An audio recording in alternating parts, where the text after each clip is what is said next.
nimeonekana kama naongea sana.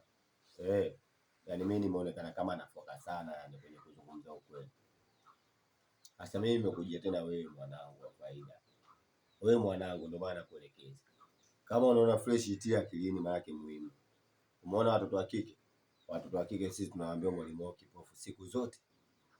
Kwa hiyo wewe kinachotakiwa uache usnichi. Yaani ukishaona mwanamke wangu mimi anakufuatafuata anakuwa karibu na wewe, wewe mkatae tu. Ishia shemeji, msalimie, shughuli imeisha. Lakini sio mwanamke wangu mimi alafu eti wewe kakutengeneza mazingira eti wewe umekongota. Baba yangu wewe snitch tu. Yaani wanawake kila siku inabidi sisi tuwalinde. Wanawake kila siku inabidi tuzungumze nao. Kwa hiyo mwisho wa siku wewe ndio unanifichia mimi aibu yangu, unanistiri mwanamume mwenzio. Sio kwa sababu mwanamke wangu kaka kwenye mfumo wako unakongota. Sasa ndio maisha gani? Maisha yaende hivyo baba yangu.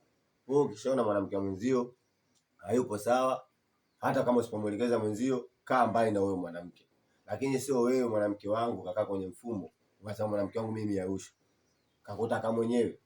Oya babu, mlindie udhaifu mwanamume mwenzio. Ukishaona mwanamume mwenzio kipato chake kidogo, mwanamke wake anasumbua, wewe mkatae mwanamke wake. Lakini sio wewe kumdhalilisha kwa sababu ukitembea na mwanamke wangu mimi, yani unanidhalilisha mimi, yani udhaifu wangu anaoonyesha.